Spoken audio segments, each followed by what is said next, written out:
Hi everyone, we're recording. It is Friday, April 12th, April 2nd. What the fuck? I am obviously tired. Friday, April 2nd, I am recording a plan with me for Monday, April 5th. Here's my week so far. Here is last week. The quote from last week is, "The only legislative response for us to reconcile the damages in the Black community is reparations." So that's a rep called Robin Rue Simmons from the city of Evanston, Illinois. She's on the city council. And they're making a sort of reparations program for people who are affected by redlining in the Black community in Evanston. And I watched like a mini doc on her and I thought that was really cool. So I wrote it down. Then I realized I'm out of breath and I don't know why. Except I feel like I have an urgency, like I have to get this done quickly because it feels like it's like pretty late. Let's try to calm the fuck down. And then the quote for this week is, "The white man is himself in sore need of standards which will release him from his confusion and place him once again in fruitful communion with the depths of his own being." That's a James Baldwin quote. I decided to go back and read The Fire Next Time and just love that man and everything he writes. And then this was from a tea thing. It says, "Nature does not hurry, yet everything is accomplished," which is super relevant just this moment, but also has been super relevant all week. Oh, sorry, I had to yawn. Just that there's almost no reason to rush ever, I don't have to. Let me just check the camera and make sure everything's going well. Okay, there's just almost never any reason to rush. So then I was watching some masterclass clips, and there was this one clip from David Mamet, and he said, if you are easily shamed, you're not going to learn. And I thought that seemed relevant because I don't think I'm very easily shamed. And then the only chance you have is to be yourself. That was from their mindfulness class by John Kabat-Zinn. So here's next week. Let's navigate to that on our thingy. I have class from 1 to 4. I'm taking a class on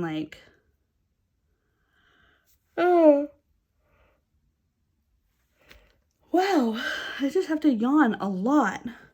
I'm taking a class on business building that someone I look up to helped write the curriculum. So, and then this is of course the tools of my trade. I'm going to take my Pilot Friction 3 colors pen and add in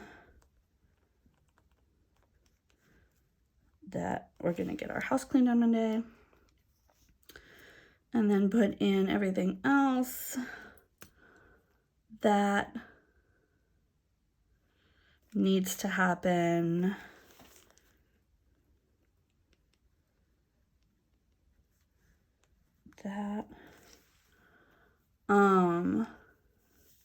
And book club. And then this guy. And then this. And then this guy. We're good. There's just a lot. This, I need 2 p.m.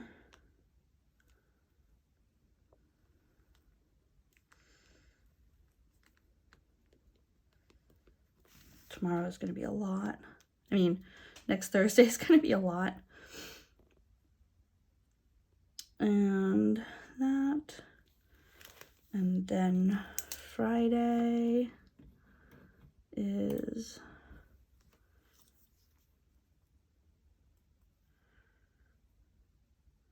At 3 p.m.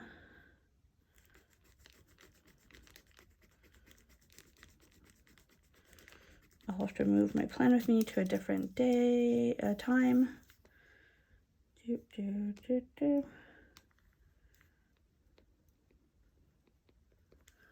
And then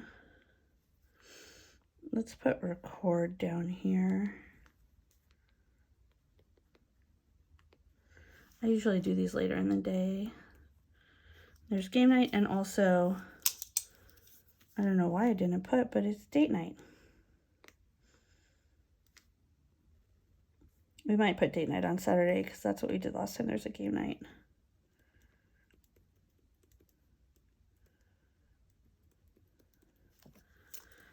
And then the weekend, put this.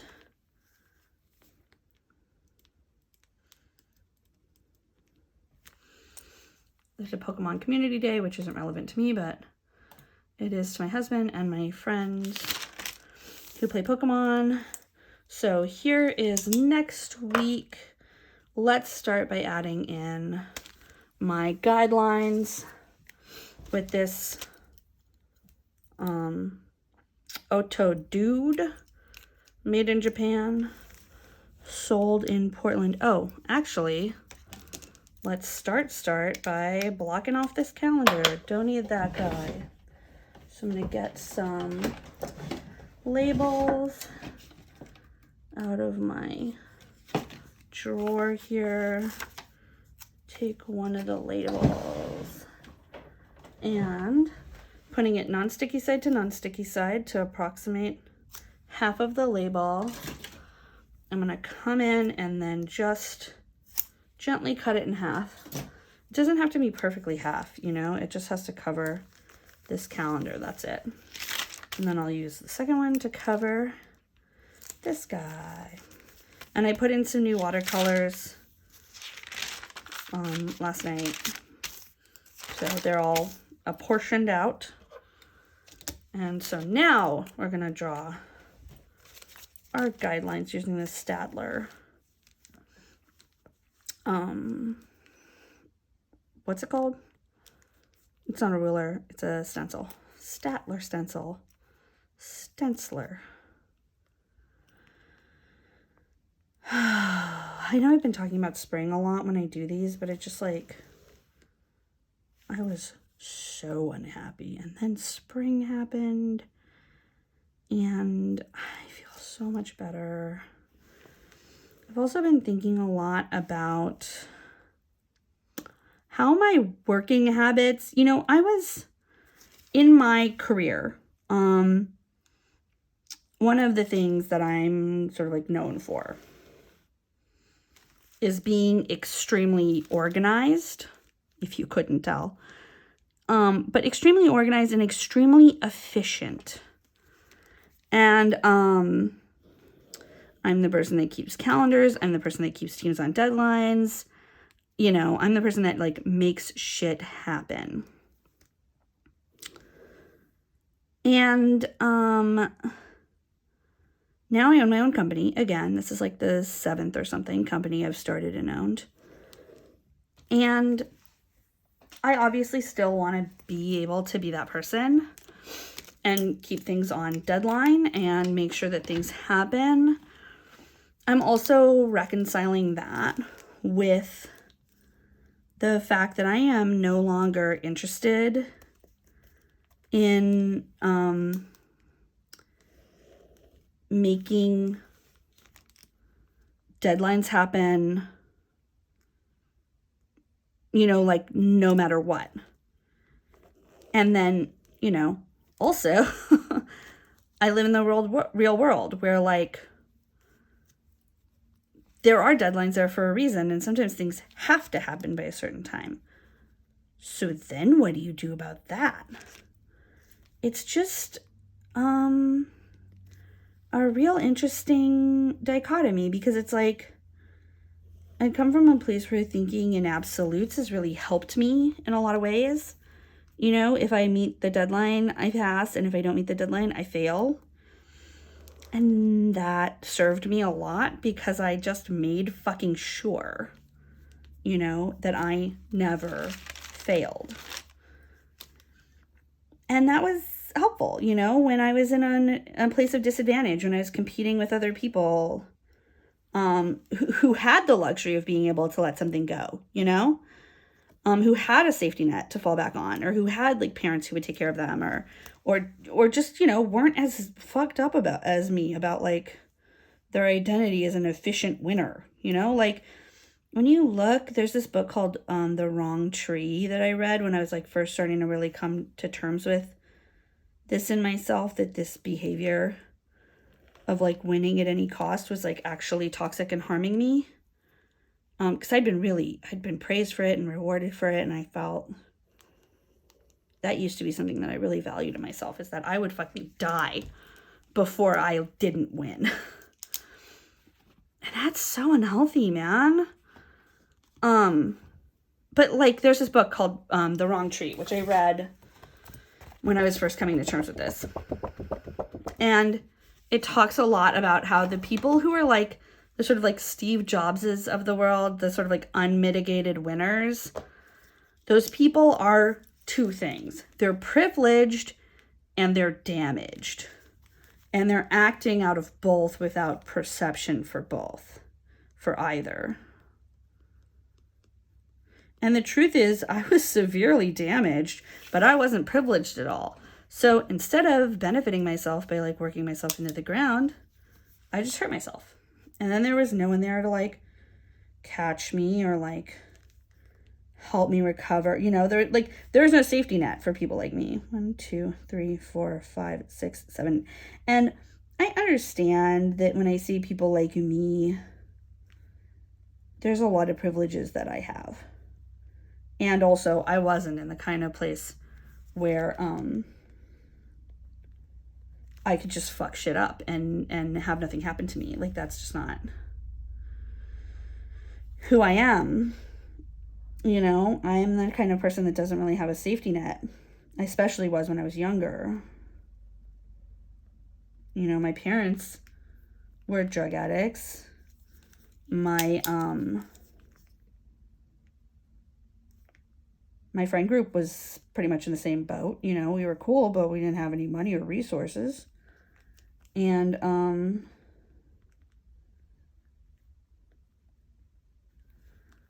then, you know, I would go and fuck myself up, just get fucking crazy for a job or for a client, and no one around me would have the resources to help me.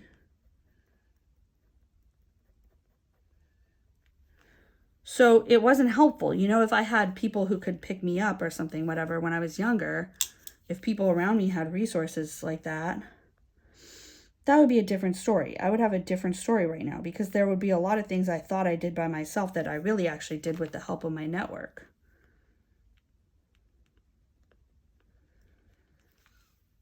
Which isn't, there's nothing wrong with that, man. Like, that's good. That's what you want. You want to have a safety net. You want people to be able to like catch you if you fall. I just want to make sure we're lined up. Book club, 5:30, right here.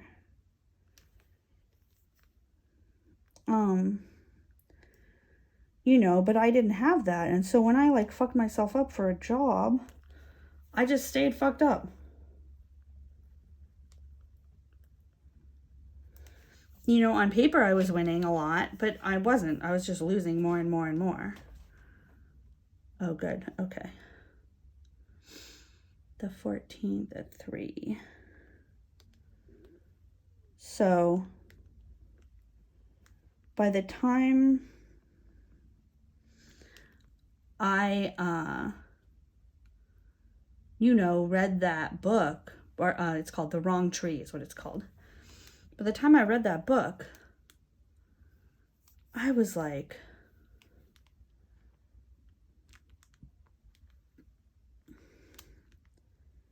this is fucking genius.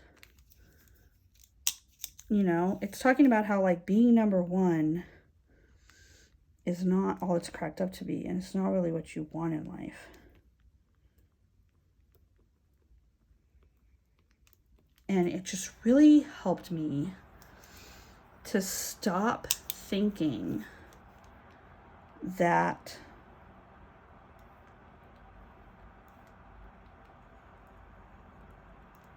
there was any more to life than, let's see, that's 332.5. That there wasn't any more to life than winning.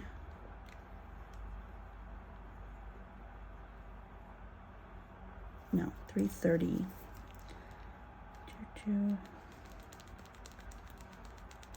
And realizing that, like, you know, what did I really value in life? Because it wasn't just, I do value my work and I do value, like, getting things done and being good at stuff. But that's not it. That's not all of me, you know? Come on. No, don't fall asleep. Ethics.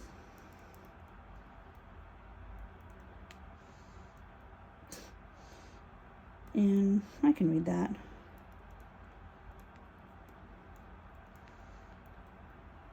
Ethics and fundraising. Record.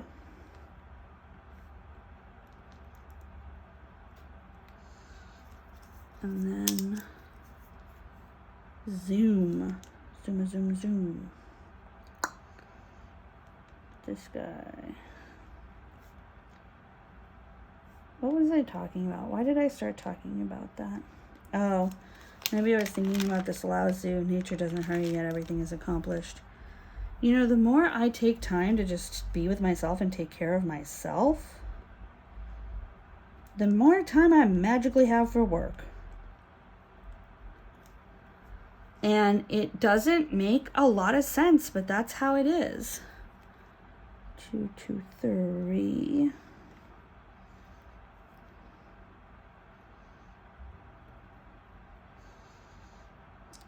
And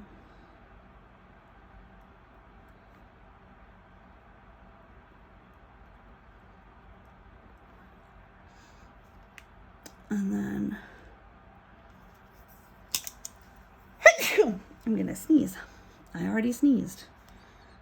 That was funny. I was gonna say I'm gonna sneeze and then I planned to sneeze, but I opened my mouth and I sneezed. And then my brain was like, whatever, throw that in there. After that sneeze. Date night.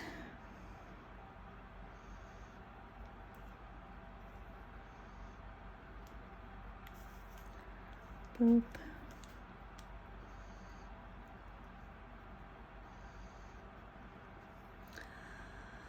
Man, time really moves fast.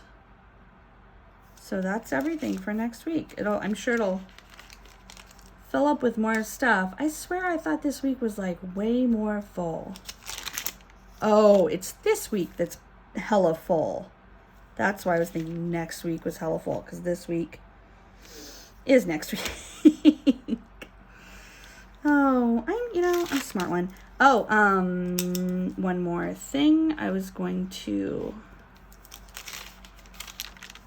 celebration and movement, put that in there.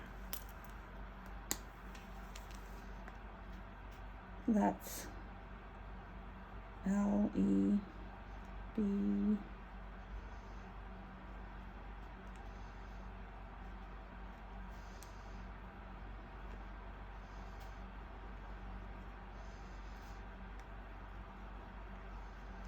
Celebration, movement, done. That's in there. This is where I put how I celebrated myself that day. This is where I put how I've been moving my body.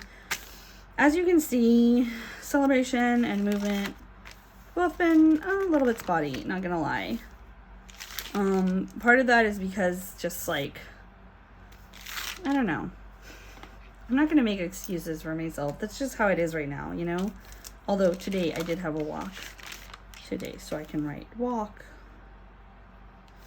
And I don't know how I celebrated myself. We'll talk about it. But I've got all of these to-dos up. Let's put my to-dos. I've also started putting my to-dos, my other to-dos, in this section up here. So as you can see, there's like a couple of to-dos up here. That's really been helpful. I really appreciate that. So I'm gonna keep doing that. And then record, plan with me, and then post, plan with me on this thingy. And then I am recording the plan with me right now. Oh, and let's put a weekend sticker. I really liked the way that we did that last weekend, but I want to do something different. I got some washies from Little Craft Place. I got this one, and I got this one. This one they threw in for free. These little sparkly stars. I really like it though. And I like this one too. I feel like it matches. Well, they both kind of match. Let's do sparkly stars. How are we on time? 21 minutes. I'm like, oh, I have to redo this really quick. 20 minutes later. Niggling over washi. This has that back. It's like you have to peel it off from the back too, which I don't mind.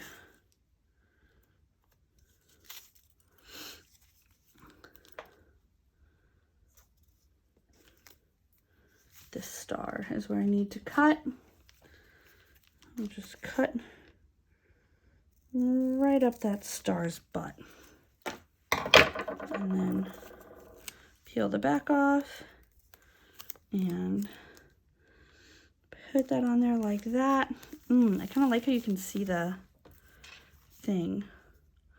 I kind of feel like I should have lined it up with, I should have lined this up with this, but oh well, didn't do it. So trash. I do have to fill these out on weekends anyway. So there's that. And then I'll take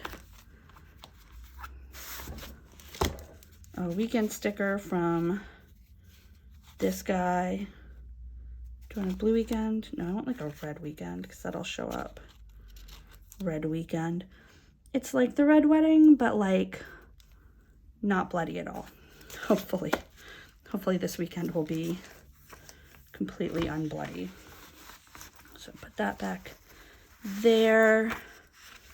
And let's see. We're back there. There it is, everything. And this line, by the way, this is the line at 11 a.m., around about the time I wake up, where I check with my husband and schedule our walk for the day, because my schedule obviously is way different day to day. So I always want to try to get a walk in with him. So that's why I'll do that. Did I make this crooked? I did. And then this line is for when we check in about what we want to do for dinner. We want to check in 2 hours before dinner so that we have time to like thaw any meat or like make any like ordering decisions. And then this line at midnight is when I stop work. That's chores. That's also work. Not that I work until midnight. I don't, but just in case, that's when that shuts the fuck down. And then 2 a.m. is when I start to get ready for bed. And then 3 a.m. is the time I should be in bed by. And then of course, this watercolor bit and this watercolor bit is when I should be asleep. This is when I should be having my breakfast, my lunch, my snack, my dinner. They're all 4 hours apart. Same as here and here. So, and this is just watercolor that I just put to like delineate when I should be having lunch and things. All right, I'll see you next Friday. Bye guys and girls and NB pals.